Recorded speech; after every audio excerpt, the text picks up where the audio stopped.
Marie Diaz has traveled the globe and has met, interviewed, and has uncovered methods used by some of the most successful people in the world. She's a published author, global keynote speaker, philanthropist, and entrepreneur. She's been recognized by D Magazine and Ernst & Young as one of the 38 top entrepreneurs in Dallas, Texas, and on a national level was honored and recognized in 2014 by Inc. 500 magazine as the #1 top fastest growing HR strategy firm in the nation, #3 fastest growing women-owned business in the nation, and #26 top fastest growing business in the nation. Amongst other publications, she has been consistently recognized for the past 2 decades. Hi everyone, my name is Marie Diaz. I'm the Chief Visionary Officer for CEO Clubs Impact Worldwide, where our legacy is helping you create your legacy. Welcome to the show, The Entrepreneur Mindset.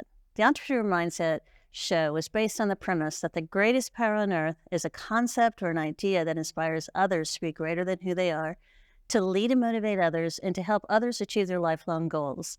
So help me today welcome an amazing entrepreneur and owner of Final Ascent, Steve Conwell. Thank you. Thank you. So Steve, you and I have known each other for a long time, and you're also the president of XPX, correct? Yeah. Here in the DFW area. Yep. We've been building that since last May, and we've got 75 members now, and Marie is a member as well. Yes. And just absolutely loving it. Well, perfect. So just for the audience, tell us a little bit about XPX, and then we'll move into Final Ascent. Yeah. So XPX stands for the Exit Planning Exchange. As you know, they started in Boston 20 years ago, moved down the coast to the Northeast, and then came to Texas about 9 years ago in San Antonio, then Austin, and then Dallas, and then Houston started about 6 months ago. We're a collection of professional advisors that work with lower middle market business owners. So what does that mean? Business owners that have companies 10 million to 100 million in value, but it's all based on their exit journey. So getting ready for sale, going through the whole selling process, and then after. We have a great group. We have a lot of fun. We bring in speakers and panels. Matter of fact, last month, we had Marie there talking about her exit journey, building her company to 100 million, 1,200 employees, and going through her exit in 2019. So I was the best speaker. She was incredible. Yeah, we got a big award. It was amazing. Out of all the rest. No, just kidding. Well, excellent. And duly noted, XPX is such a wonderful organization, and it has amazing people within it and such a great leader. And your company, Final Ascent, is about helping entrepreneurs, the C-suite, and really any size. I know you specialize in the small, mid-sized market, but really any size kind of goes through a process before they can sell, right? Yep, absolutely. So before we get into that a little bit, let's bring on, you have a partner, and so let's bring him on board. So therefore we can get him and you can have a chance to talk with him. And you actually have 3 partners. Yep, right? There's 3 of us, absolutely. Okay, let's give a round of applause for Chase Kenner. He's the Vice President of Strategic Marketing, correct? Yeah, market strategy. Okay. Then our other business partner, Jude David, he's our Vice President of Merger and Acquisitions. Okay, well, perfect. Great to meet you. Very nice to meet you. And we can see you and hear you great. So what we're going to do is talk a little bit about let's trail it back a little bit, because I know we have an audience of entrepreneurs and an audience who wants to learn what this process is. So tell us a little bit, first of all, you have owners yourself. You have 3. So even putting that together from the very beginning, how that's structured, tell us how important that is. Yeah, it's incredibly important. I mean, starting out, obviously you want to have business partners who you can trust. The honesty, integrity is very important. But then you've got to structure the business the right way. And so getting a company agreement in place, thinking about buy, sell, right? So this concept of start to sell, getting that in place, because life can come at you fast downstream. And then the other thing is just understanding how are you going to make decisions in the business. Phil Collins' book, Good to Great, it's okay to have spirited debate. But we're firm believers that when we decide and we make a decision, we're all moving in the same direction together. So Chase, what's your thoughts on when you guys were putting things together? Steve talks about how important partners are and how you know your rules, right? Mm-hmm. So what's your comments? Yeah, the journey is so important. And, each one of us, Steve, myself, and Jude, we really understand our roles in each segment of the journey. And we take that and run with it. Steve does a phenomenal job of getting into the weeds of the business, figuring out, how ready this company is for an exit, and helping us determine, which attributes that we can, that are really strong that we can highlight during the sales process, and some things we need to work on. And maybe there are a few, opportunities in the business that we need to sharpen and prepare for that exit journey. My role is sort of the middle of the process where I'm creating a marketplace. So I'm helping the business owner really just highlight all of those strong attributes. We prepare the marketing materials, and we prepare all of these materials for a sales process, a competitive sales process where we're finding quality buyers to bring to the table, and then finding the right, the right offer that aligns with the business goals of the client. And then our partner, Jude, once we find the right partner, the right buyer, and the right deal terms for our client, Jude takes it to the finish line and works with all the advisors to get the deal closed. So each one of us has very important roles for the process, but it's an entire journey, and we spend a lot of time figuring out what the client wants out of this journey, and then we go get that for them. That's so important that we understand, not just as me, even an entrepreneur, when I sold my organization, that the buyer understands where you came from and why you positioned yourself, but more importantly, the story, right? The storyline. Because how often have you guys recognized that you get to the finish line and the deal doesn't get done because the owner somehow has something, whether it's fear of failure, fear of the unknown, but sometimes that happens, right? Absolutely. I equate it to you're the young husband and you find out that your wife is pregnant. And so intuitively you understand that. And you go through the journey, and then all of a sudden, 2-3 weeks before, you go, oh my gosh, my wife's pregnant. Like it finally registers. And it's the same thing with the business, right? So you've got this baby that the business owners have built for 30, 40, 50 years. Yep, I'm finally going to pass this on. I'm going to go and off into the sunset and retire. I'm going to be with my kids, maybe do some other things I'd put off. But that's that baby. It's part of them, and it's their identity. And so we like to call ourselves exit psychologists. We have to help this business owner through that emotional journey. There's going to be ups and downs. We know that. But we have to make sure mentally they understand what's happening intuitively and, emotionally, most important, and then can go through it. Because there are statistics that a year after a sale, 75% of business owners regret the process. It's like, what I know now, I would have done things differently. And so we have to head that off at the pass for sure. I really think I know how those thoughts are, because and the second time around, you always do anything better anyway, right? Yep. Right. Yep. But, let's go back, though, to the very beginning when a person is starting a business. And why is it so important? Deals cannot go through because of the emotional attachment, but there's other reasons why deals don't go through, or the process is longer than what the seller wants it to be. So let's go down and talk a little bit about that.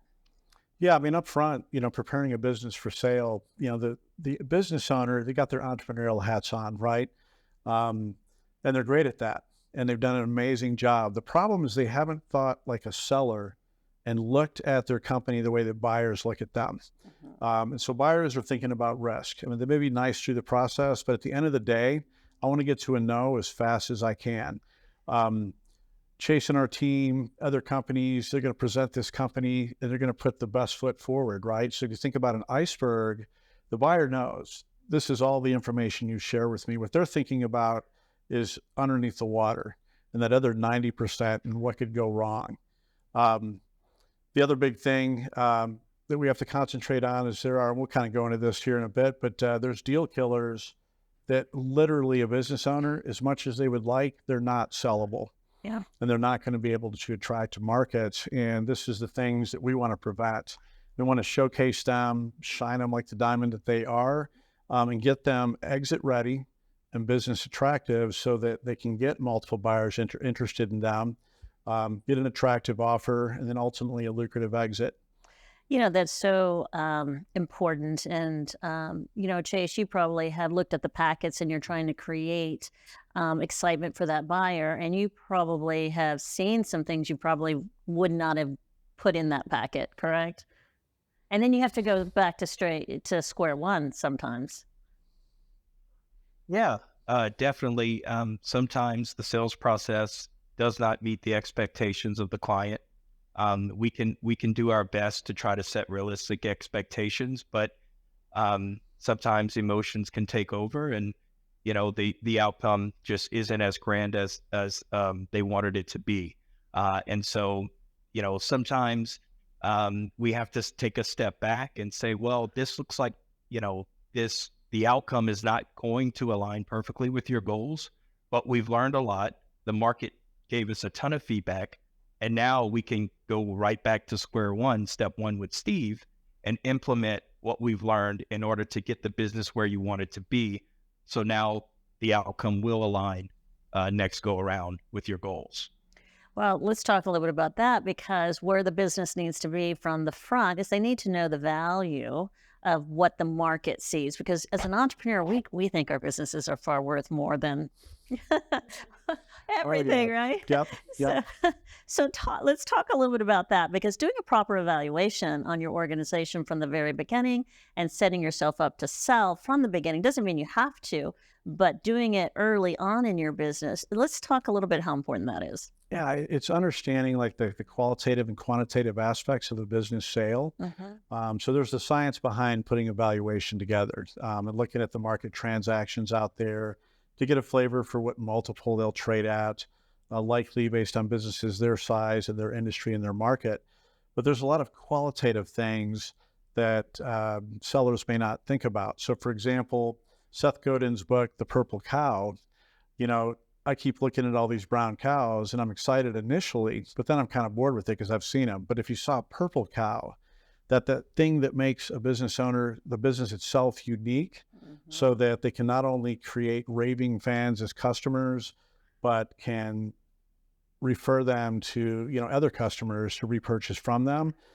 That creates a defendable moat around them and around their competition, and it creates value.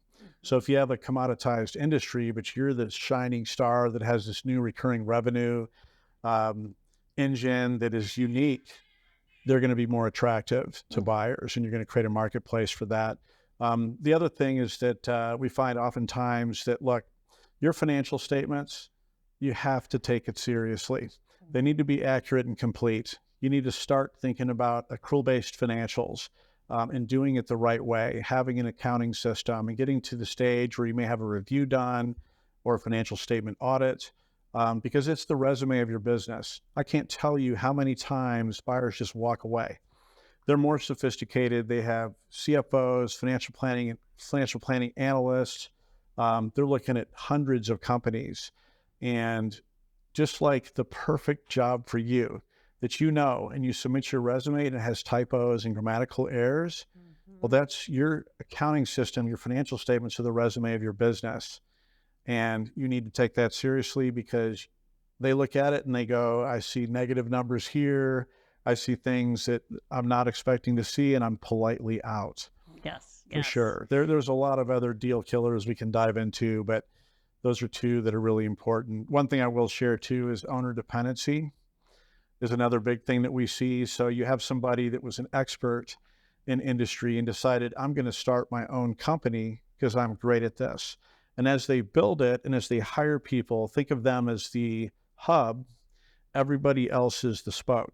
Suppliers, customers, they're always coming to them. And you have business owners where that's a badge of honor. Like, hey, I know all my customers by their first name. I've got that supplier contract. We buy everything from them.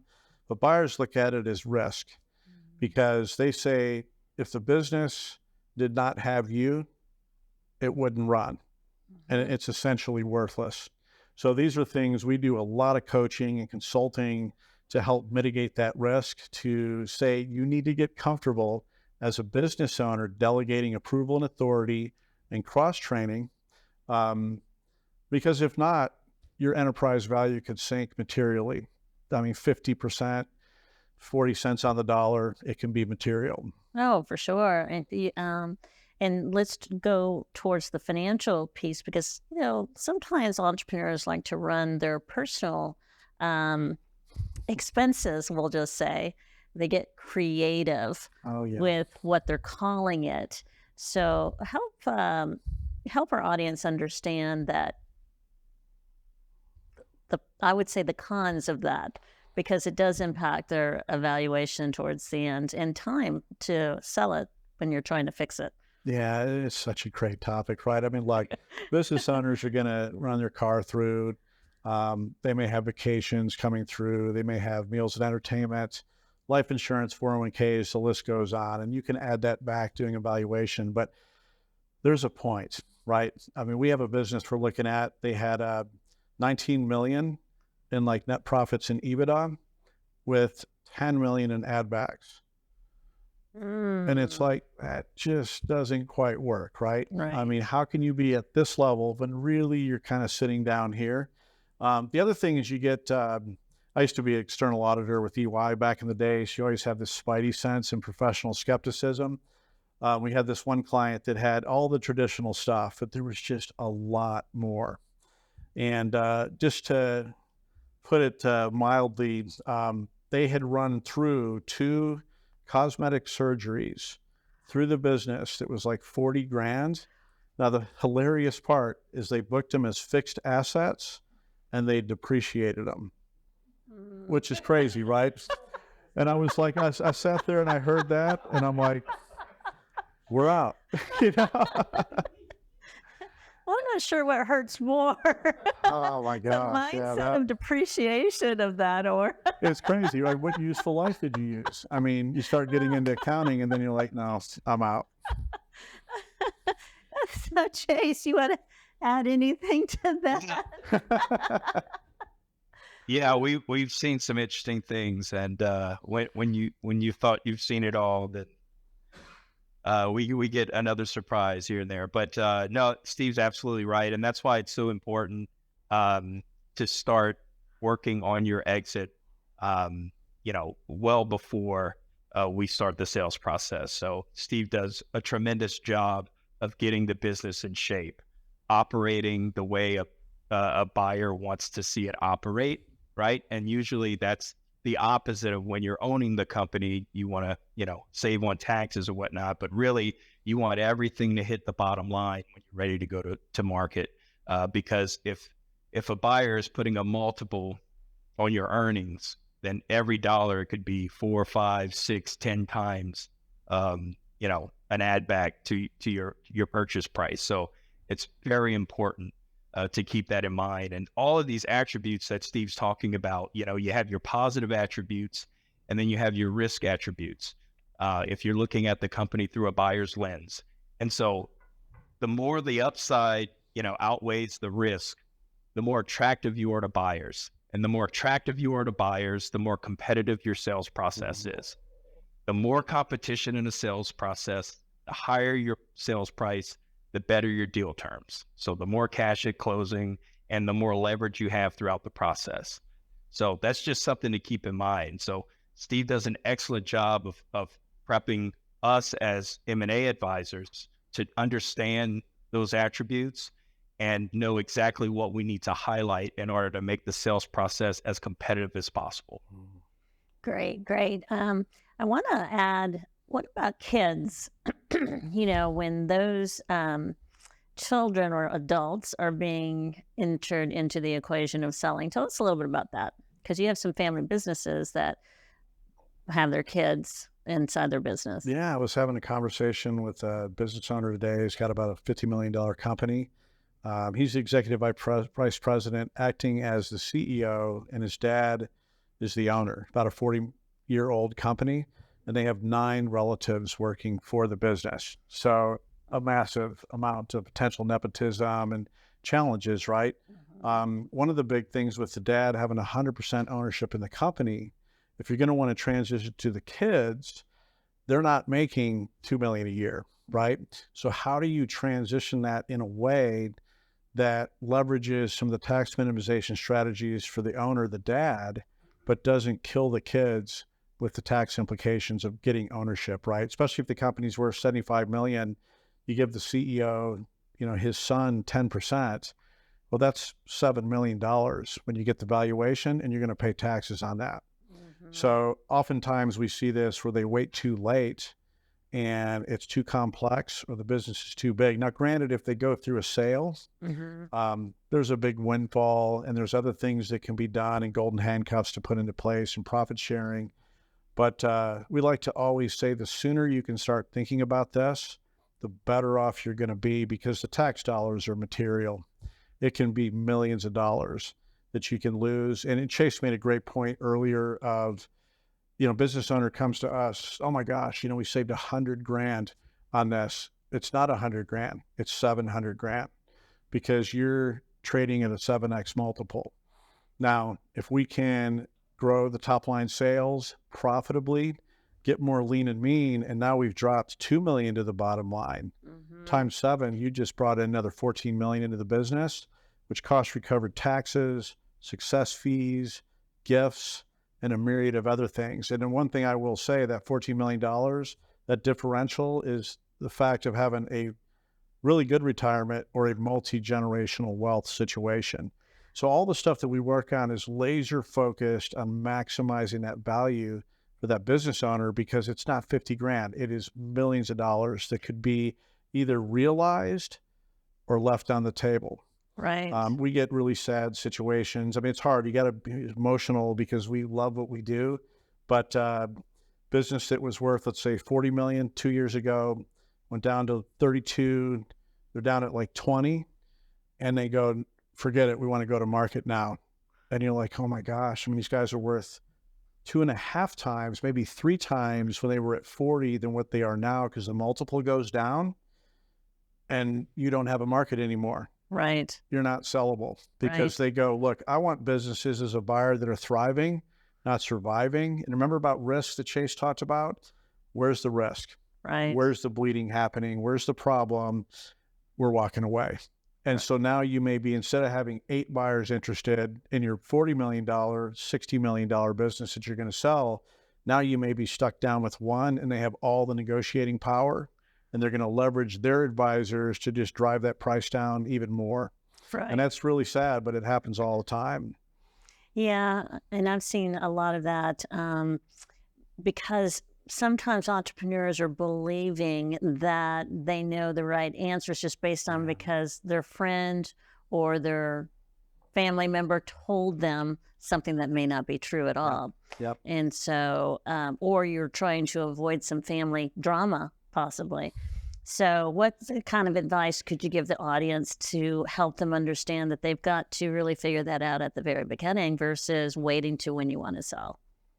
Yeah, gosh, it's such a great question, because if you think about it, in just a regular company that's not a family-owned business, if you have a CEO, like an owner, CEO, and CFO, when they're talking, they have those hats on. Right. Once you bring family in the mix, it has all of those. Now you have dad and son and uncle in the game now, and it's which roles are talking. Now you get an expanded outward because it's a family-owned business. Now you have, let's say the dad, well then the wife, and you got your aunt, and you have the husband. Now you got more kids in the mix. All of them have kids who are now don't want to remotely work in the business, sure as heck don't want to run it, but would sure like money. Right. So all these dynamics come into play. I don't think that ever changes. No, it never changes, right? I mean, people, greed is good, right? No, it's not.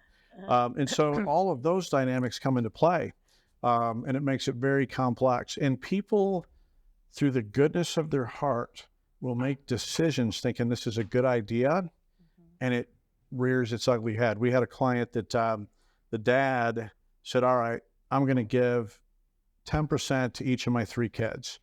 Dad was like 82, kids are grown. He's going to have one of his sons be the president and run the company. But the other 2 were silent partners. except they were not silent. And and one, C-level executive in a Fortune 500 company, knew everything.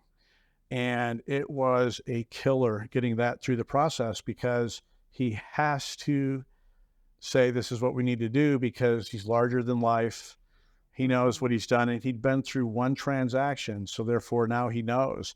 And it was, we got him through the process. We got him sold, got a tremendous acquisition price for it, but almost couldn't get it through the finish line because of that. As a matter of fact, I think the week of trying to get last minute negotiations done, everybody was happy but the one guy. So yeah, when you have family coming into the mix, you really need to be very careful about it. You need to think about how you shepherd them along.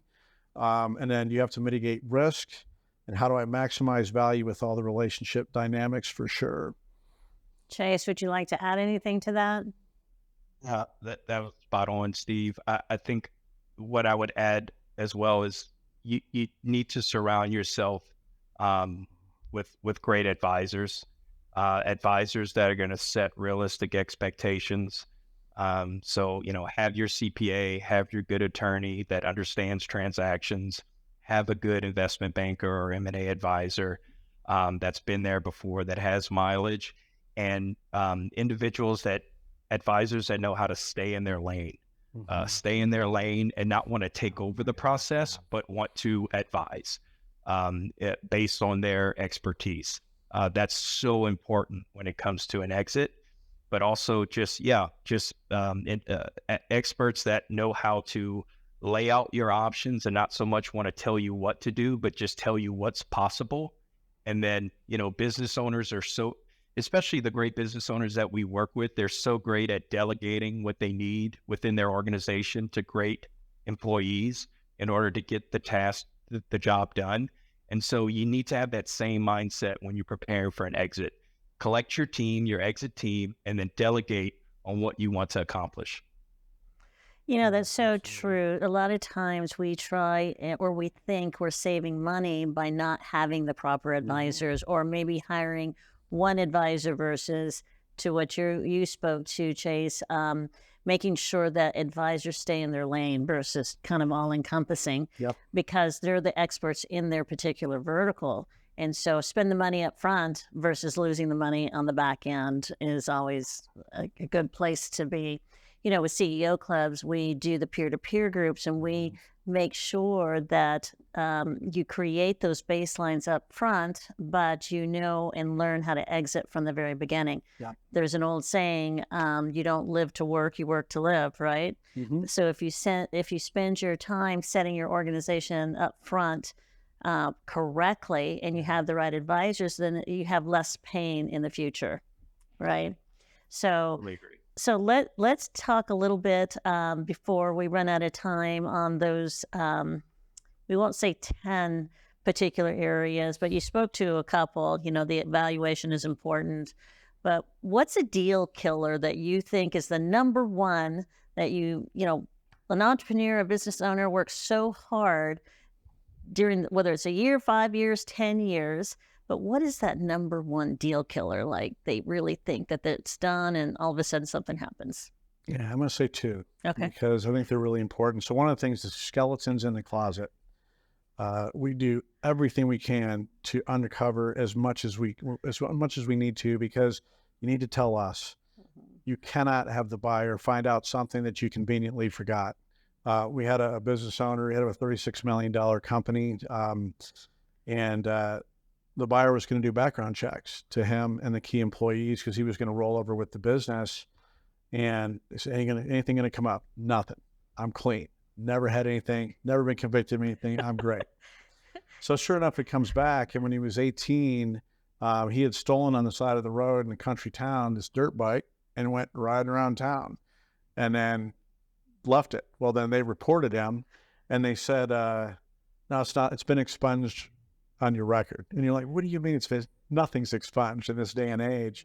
Luckily, we were able to explain in a way that, he was a dumb kid. He hadn't done anything since, but that could have shut the entire deal down. So the skeleton's in the closet, and we've got hundreds of stories of stuff that we have to mitigate, talk through, and get squared away. But the other big thing is time, and people kill deals. And so we like to say that when you get a letter of intent and they say there's 90 days of exclusivity, that's the goodwill you're going to have. Because once it starts pushing past that, the buyer's going, what's wrong with you guys? Why can't you get the stuff, to me? I'm getting kind of tired of this whole thing. It's just taking too long. The seller is going, I don't think you can do the deal. You don't have the funding. I'm starting to get irritated with all these questions you're asking me. I'm really tired because I've been trying to run my company and go through all the questions, and people walk away. So those are two big things. And then just people in general, different advisors out there. Our job as kind of this quarterback through this entire process is to herd the cats and to minimize the risk and to make sure and identify which ones are causing some issues, which ones are taking too long, and how do we keep this thing on the rails. I know Chase has tons of stories on this. Any one story you want to elaborate on? I think Steve nailed it. I mean, deal fatigue is just it's Deal fatigue. Deal fatigue. Yeah, deal fatigue just sets in and just is so grinding, and that will be, the deal will stretch out just for so many reasons that Steve just mentioned, right? It could be egos, it could be messed up financials, it could be so many things, and then the client starts losing focus of their goals and why they got into this in the first place, and then they start saying, well, maybe my identity as this business owner isn't so bad. Maybe my lifestyle's, pretty good, because this is just so brutal. And it can be that's why, Jude, who's not here today, our partner, Jude Blvd, who runs the back end of the process, his mileage is just so crucial. His experience of just managing these egos and really taking our clients by the hand and just dragging them across the finish line. His deal experience is phenomenal and getting deals closed. And yeah, he really steps up and helps us out on that in that fourth quarter, because that's really the hard part of the deal is just the very end of it. Well, I remember a deal. I'd already sold my organization, but I was helping another friend sell his, and he really got great multiples, and he was going to sell it for about, I want to say it was about 98 million. And he had one deal on the table, a sales call that came in. They were going to do the deal for, I don't know, it was maybe 10 million. So he wanted that last deal closed. So he said, let's just wait. Let me close the deal on that. That's an extra 10 million. So he's thinking that money is coming to him, right? He spent it. Yeah. So this happened to be in February of 2020. 2020. Oh my gosh. Yep. So what happened to that deal? Done. He waited 30 days and he was outdone and he couldn't sell it. So he ended up doing, to your point, I think earlier, I don't think he got hardly anything for his company. Yeah, it happens. Those macro events, Yeah. they're outside of your control. Not to mention, people get sick. Yeah. Divorces happen. Parents suddenly are older. Partner dispute. All of these things are real. COVID was obviously a unicorn event we haven't seen in a long time, but look at the rising interest rates. That's been a huge one. The recession, what's going to happen in Washington, deal structures are changing. Right. Banks are starting to tighten up. Where they used to do cash flow acquisitions, they're really looking at asset-based. How many assets do they have? Getting more comfortable, kind of going back to the way they used to do things. So, the Wild West, as much as we like to say we've calmed ourselves down, it always can rear its ugly head. That's right. That's right. Well, thank you so much, Steve. It's been such a pleasure having you here. And gosh, what a wealth of information, some of which I would have loved to have learned prior to me selling my company for sure. So Chase, any final words on your part?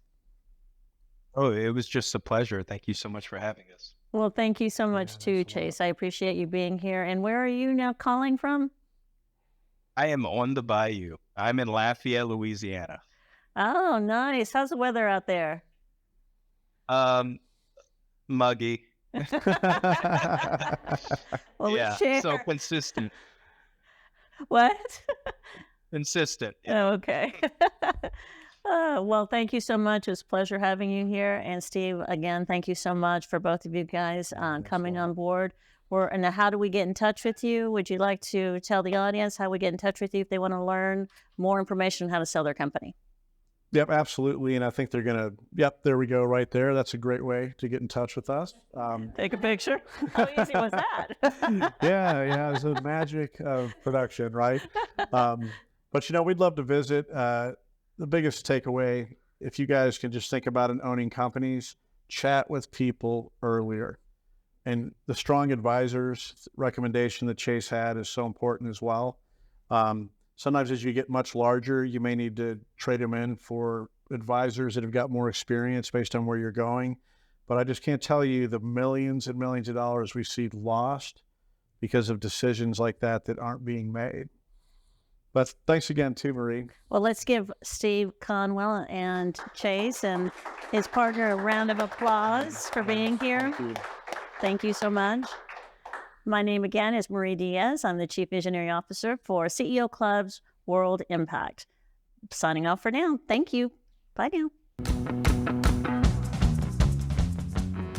Inspiring, visionary, entrepreneurial, dedicated, and with a spirit of giving, Marie Diaz and CEO Clubs Impact are in the business of lifting, guiding, and leading others to success.